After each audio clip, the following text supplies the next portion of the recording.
Hey guys, so welcome to another week, the 10th of March.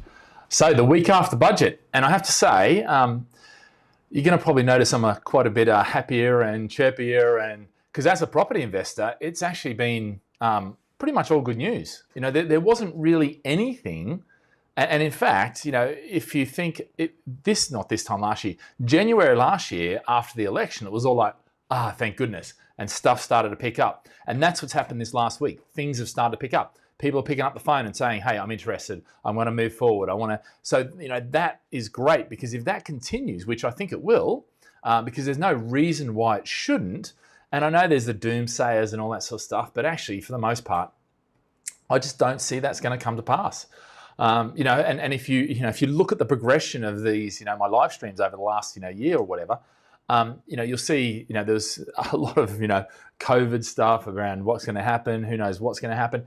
And then there was lot of optimism. And then I thought, well, actually, you know what? Around September, it's going to start dropping off, which we normally get. It didn't really happen. You know, we had a really cold winter, didn't, really stop it. And now the fact that, there's been all the media about the stamp duty and focus on that, and not really on a lot else. The great thing is, I think he's done the perfect thing. I actually, if you go back a couple of episodes, I predicted this, which I said, I don't think he's going to put us off the cliff edge.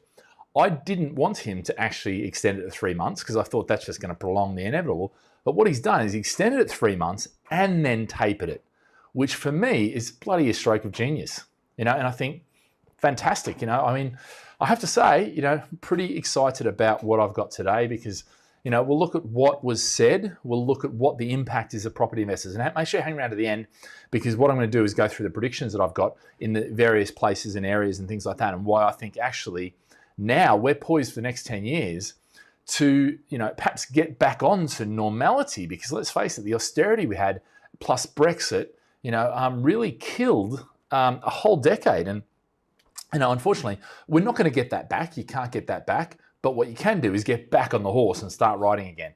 And I think that's what's actually going to happen, and what I see coming out of this budget. And for me, that's fantastic.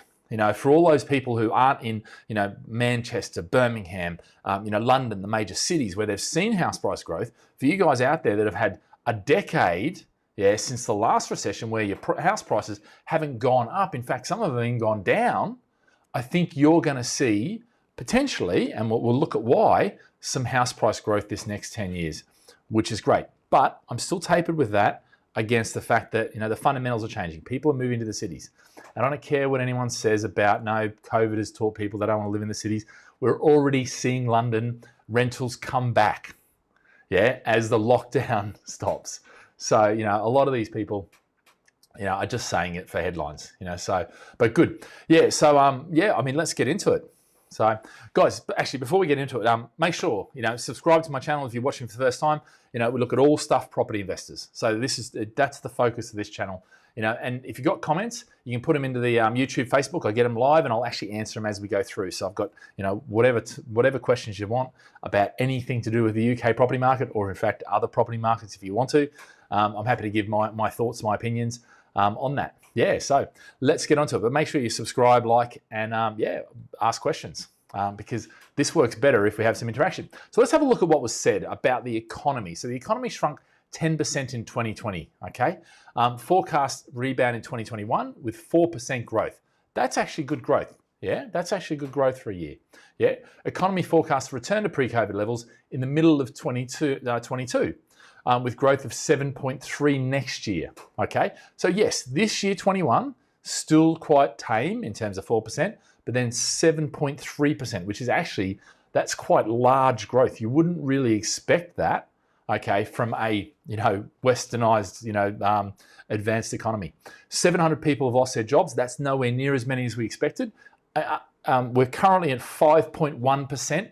Next year, we're thinking it'll peak at 6.5% unemployment. Lower than previously predicted, 11.1. So that is a function of the spending. UK will borrow a peacetime record of 355 billion, borrowing 234 billion in 2021. Look, what can I say? And I've been saying this. If you've been watching this for a while, I've been saying it for a long time. It's bloody awesome. They've made the right decisions. They've stimulated at the right time when they should have, And I think now what they're starting to do is not pulling the stimulus away, which I think that would have been a mistake in the budget. But I think actually what they've done is they've kept the stimulus, they've kept the spending, and we need that to actually come through and grow. And I think if what they do, and I'm pretty sure they're going to do this, and because realistically, they don't have any opposition right now. Labor. I mean, I felt sorry for Kirsten. He just didn't. It was just what could he do? It was almost the perfect budget for everyone. And anyone that really understands economics. Yes, you can be worried about the level of debt and things like that. Which all of us are, and what will happen to that. But actually, for the timing, there was no other choice. So I think that's the important thing here. But you know what? Look, 280 billion. Yeah, that's what it sort of has cost us of what was spent. Yeah, so it's pretty full on numbers. Yeah, but I think it was 100% necessary, and the fact it dragged on, we had to keep that. That nobody would have actually predicted that. 2 weeks after coming into, as treasurer, he would have been doing the biggest budget of his life, and then by the end of the year, for the next budget, it would be even bigger. So but that's the nature of the beast. So look, I can't fault them really. I mean, actually, I can pick little things out and that sort of stuff. But for the most part, as property investors, it's all bloody good news, And yeah, if you're in certain areas where there's really not going to be investment and things like that, as I've said, get rid of your property out of there, move into where the fundamentals are. But the great thing now, as we'll look later, with the infrastructure spending, with the green agenda, and with the free ports, we're going to see a lot more areas benefit from that investment. And this is investment from the government, not just external foreign direct investment. Okay. Look, Office of Budget Responsibility, OBR, they're pretty, they said minus 11.3, 5.5, 6.6, and then 2.3, 1.7, 1.8. That's back to what you would normally expect. Okay. So actually, we're bouncing back. That by all accounts is a pretty good bounce back. Okay, so nothing. I mean, and I'm not concerned about those figures, whether they're right or wrong exactly. They certainly appear to be the direction things are heading, and I think the fact that this is not just the UK, this is the world that are predicting the same stuff. Now, if it was just us predicting it and everyone else was in turmoil, then maybe not. But actually, to be fair, because everybody went and stimulated, actually that now is, circulating around the world economy, and that's good news. So yeah, now this is probably, one of my most exciting things because, I'm all about getting people onto the property ladder. Finding a deposit for a mortgage, 5% deposit. Now, here's the difference. We used to have, the new build, and it's up to 600,000. Okay, so we used to have New Start's Australian. I've forgotten what it is. Basically, help to buy. That's it. Help to buy, and basically that. But that was only on new homes. This is a 95% mortgage supported by the government. So in other words, what happens is, if the lender would normally give you a 75%, the government will top up 25%, and you have to come up with 5%. Now the great thing about that, okay, is that, and it's interest free. There's interest free period, and then you got to pay. But effectively, it means that you can get on the ladder a lot easier. So if you're in the position now, get that 5% saved over at least 6 months, and get on the ladder. That'll be awesome. So for me, this is fantastic. And the reason I say this is fantastic for all property investors is because whereas new build, look, I do a lot of new build. So new build is great, and when we've been simulating, but what that did, it drove up prices. It made it harder to get deals for our investors because the new build was getting taken out. And you know what? That was good for the economy. Yeah, maybe it affected my business, maybe it affected other new build businesses. Not really worried. Now this affects all property. Yeah, so all property is likely to see a rise, and more people are likely to get on the ladder, and that's what we want. We want home ownership. We want people to have a place to live. Yeah, even if it's somewhere where it's not your most ideal place, as your first place, it's getting on that ladder which changes your life. It makes you more stable. It makes you have better decisions. A whole range of things, and that's good. Yeah, that's really good for an economy. Yeah. Stamp duty. So the stamp duty is extended until June, and then until September. Okay, basically it'll be dropped to 250. So it's currently first 500,000 is free, but now it'll be dropped to 250,000. So yeah, 250, and then back to the 125 from October. So that removes the cliff edge pretty much. pretty, I think that's really good. And actually what it does, I would have preferred it to actually finish a bit sooner, just so we can steer clear of the, the slowdown, because what it may mean is we keep the stimulus up, and then just as we pull it back, we also get winter coming in, which is naturally slow, so, but the reality is that, look, I think, it's good news, and the stamp duty extension, if it had have stopped, there would have been, I think there was 100,000 or something properties that would have missed out on that. There's probably now going to be, who knows, another 50,000 or whatever. So it's good news all around. Yeah, guys, haven't had any questions yet, so if you want, just type them in there, and I'm happy to answer them as we go around. So corporation tax will rise to 25%. The headline might be shocking, but remember, this is only for companies that have 250,000 or more profit. For those that have 50,000 or more, then it's effectively go up. There's a sliding taper, if you like. But effectively, it'll still be for companies with less than 50,000 profit, 19%. So actually, it's a good way of doing it. If you're making money, then okay, you can contribute more. Because actually, let's face it, everybody, somebody has to pay for all this debt.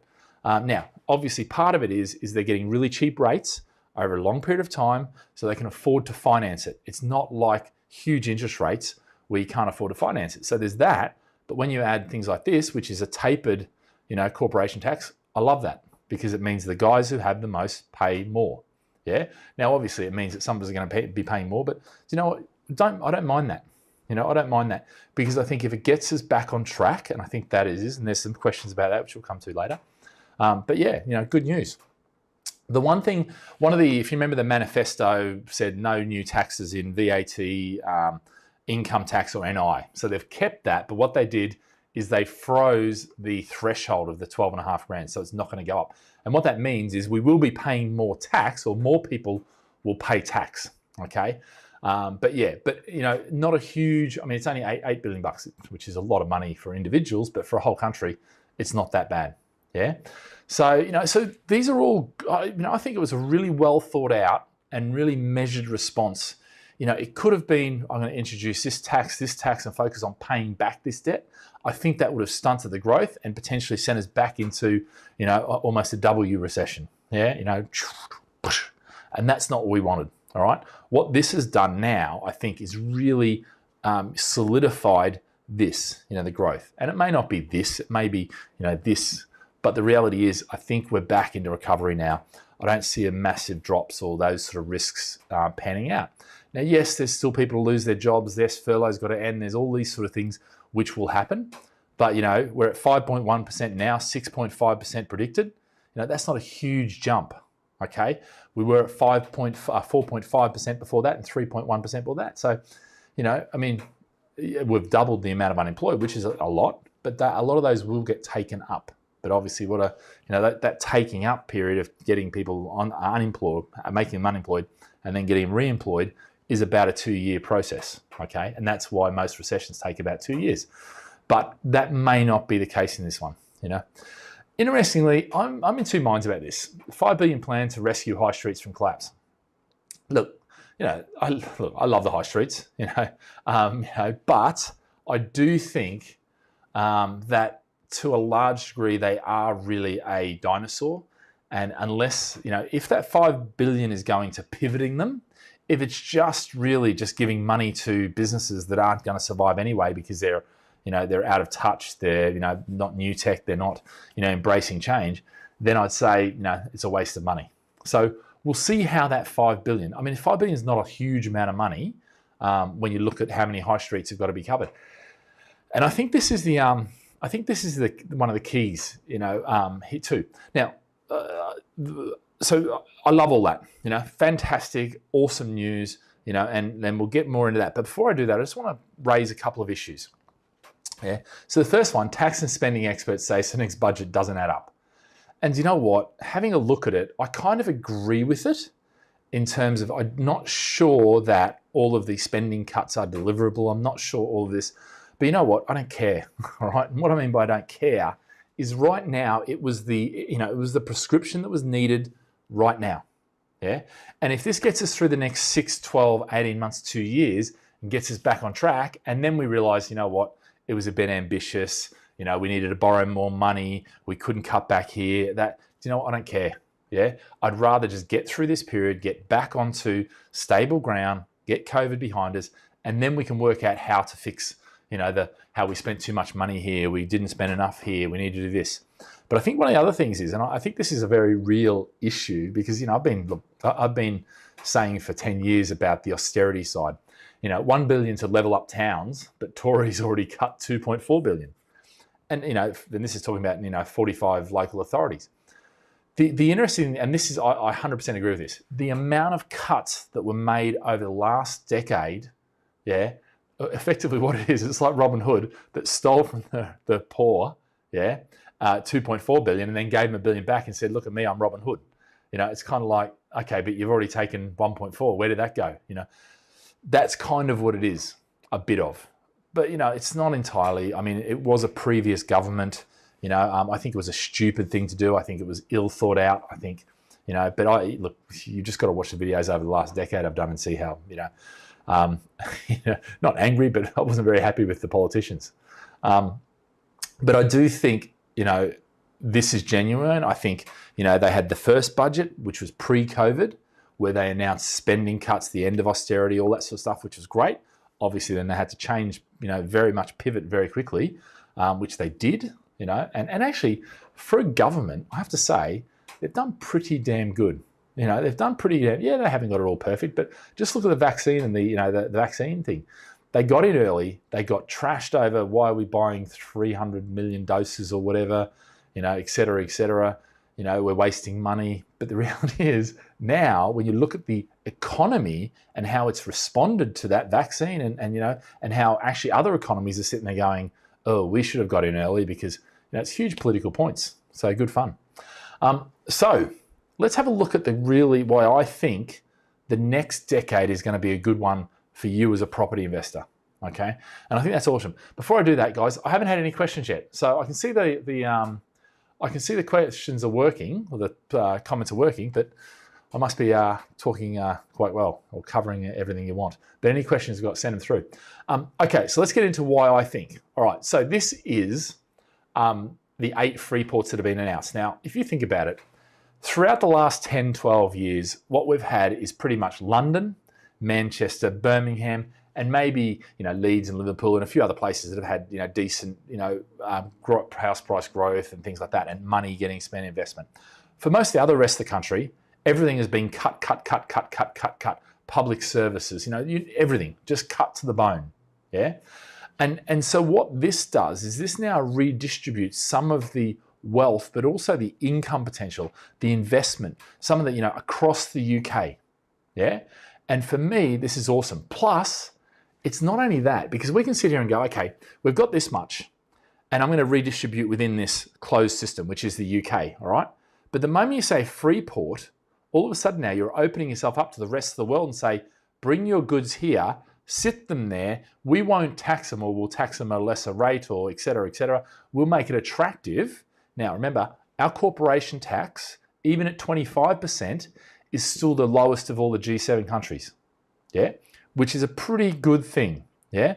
You know, and when you've got rule of law, you've got all, you know, all this sort of stuff that goes in with, you know, UKPL, you know, actually, it's a pretty good proposition, you know. And when you've got this, you know, I mean, the great thing with the free ports, and also having the East Midlands airport in the centre there, it actually redistributes this fundamentals all around the place. Now, let's move on from that, because I think that's only part of the story that I think we need to look at.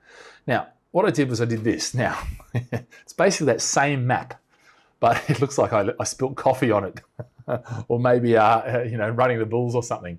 But look, guys, what this is HS2, HS3, yeah? So basically from London to Birmingham is already being built, it's already there. And then you've got through up to Leeds, you've got, you know, Manchester. The great thing about that, when you look at that, we now have major fundamental infrastructure changes going in through the you know, the heartlands of the UK.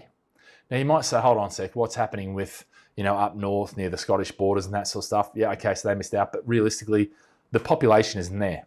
Yeah. So that little white dot up the top is Leeds. Leeds is also getting, obviously, the infrastructure bank. yeah? Down, and I didn't put the white dot in, sorry, I forgot about that, in Northampton. You know, Northampton is getting the Department of Works and Pension now. So they're moving from London up there. This is a great thing because you know, if everything is centered in London, that's where all the infrastructure, that's all the investment, that's where everything goes.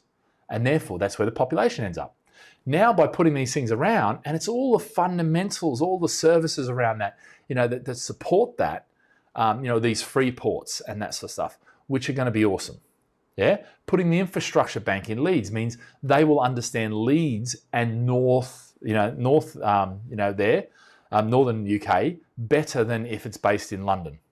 So from my perspective, it's bloody good news, you know. So yeah, so Chris has just written, here we go, with the introduction of free ports. Oh, I should probably move that down there. Yeah, of free ports around the UK, is it worth landlords looking into these areas such as East Midlands for properties with a predictable economic increase in those areas?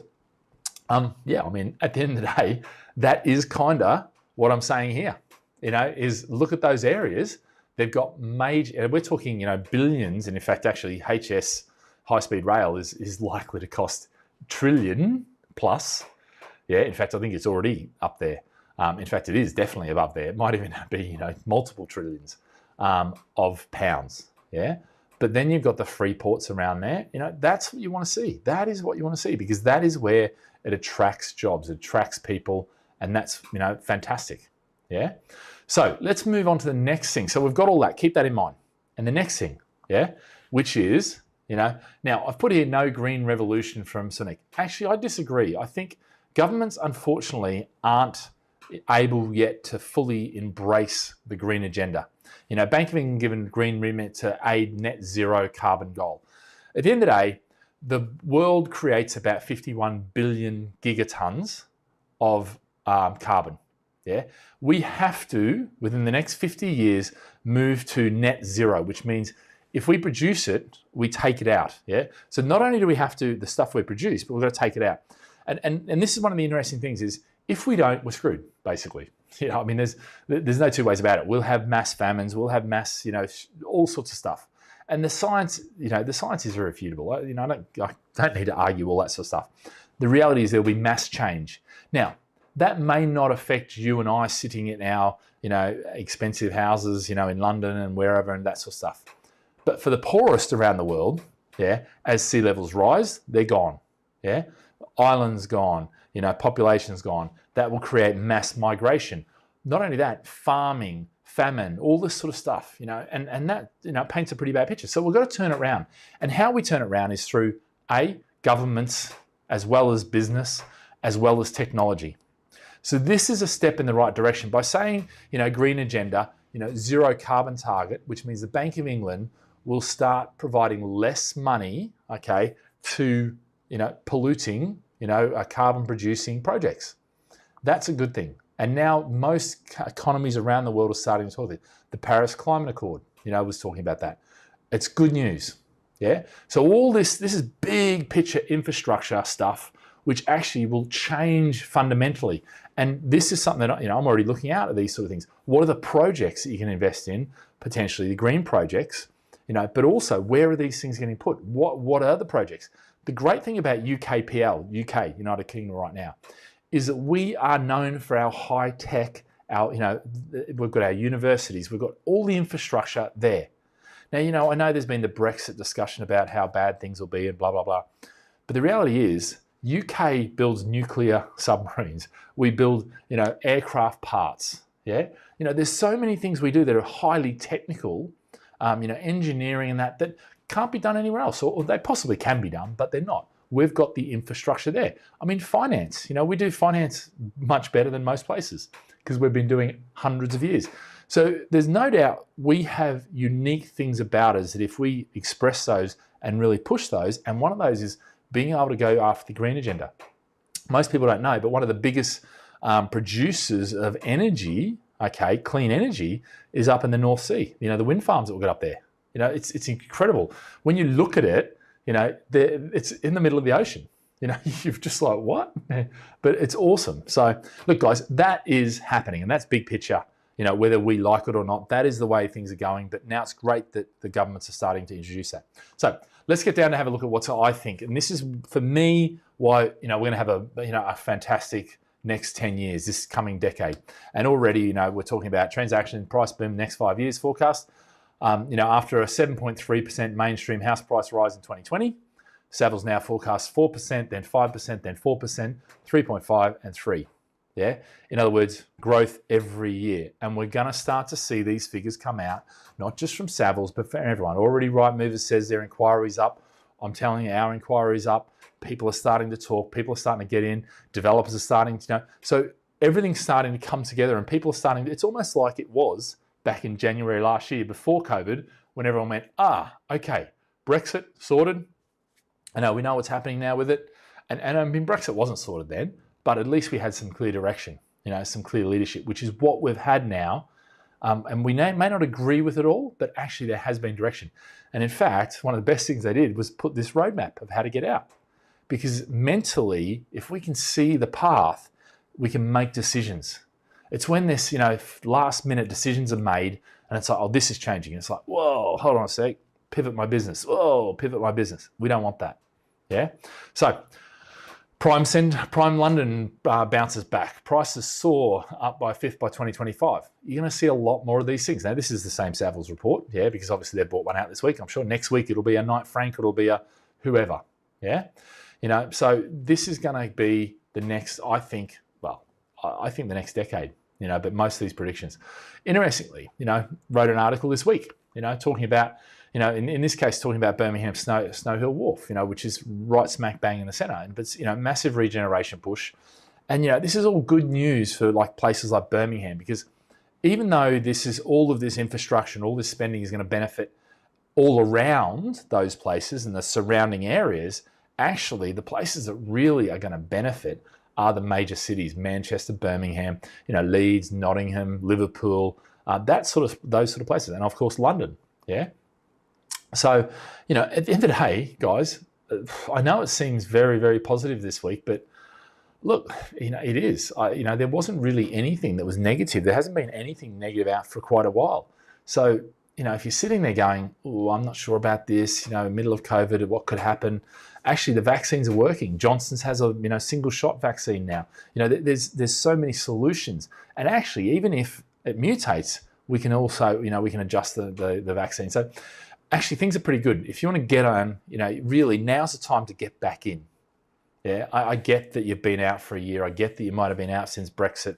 I get that there's been, you know, massive excuses. But now's the time. If you're not sure, sit down with a team, you know, ask them questions. Ask them all the hard questions you want, you know. Chuck the questions into me. You know, if you want to, you can also, actually, I didn't put the thing. But yeah, if you just put webinars@gladfish.com, I'm happy to answer any questions you've got and that sort of thing. You know, I do the videos and that sort of stuff. But yeah, that's how, you know, look, I mean, property management is the easy track. You know, property sales is the Gladfish. Otherwise, Brett's Property Rants is there. I think, you know, there's huge opportunity now, and now's the time to start looking and getting back involved, because actually the market is going to start growing or continue growing. Yeah. I just had another question from Hamatsu. Do you think 95 mortgage guarantee will have an impact on house prices now? 100%. Yeah, I think what it's going to do, and I would hope, and what I would say, if you're sitting there and you're thinking, I really want to get on the ladder, save that 5%. Yeah, save that 5%. And if you're not sure how to do that, yeah, go onto my YouTube channel, yeah, which is obviously right there, Brett's Property Rants. Or you're probably on it right now, unless you're on Facebook. And there's a personal finance series that I did with Emmanuel Ezekiel, my mate. And so we explain how to get that 5% and how to restructure your personal finances. Get that 5% together, whatever it takes. Yeah, now's the perfect time. You're sitting at home in lockdown, save that money, get that first house, get that first property under your belt. And yeah, it will cause prices to go up. Yeah, so get in sooner rather than later. Start saving now. Yeah, and if you can't, you know, if the area where you want to live is here and you can't afford it, then go move here and get on the ladder, because once you're on the ladder, amazing things happen to your life. You know, that level of certainty, that level of, you know, just, it's amazing the security and the different type of person you have when you've got a mortgage and got a house and you're living that lifestyle. But look, guys, that's it for me this week. Any questions you've got, webinars@gladfish.com. Yeah, but look, if you're looking for property, if you're looking for anything, questions you want answered, you can speak to the team. Just jump onto gladfish.com, and they're more than happy to answer your questions. Otherwise, you can send the email through to me. More than happy to record videos. I've got a couple of new ones coming out, and we're always on the website at gladfish.com/blog. There's stuff coming out all the time there. So yeah, guys, we'll look forward to chatting to you next week, and hopefully we have another awesome week. And I think it will be. I think now we're coming into spring, so things are normally pick up. Plus we've had the good budget, so actually expect the next 6 months to be quite positive. Yeah, all round. But yeah, good one. All right, guys, have a fantastic week. We'll see you later. Bye.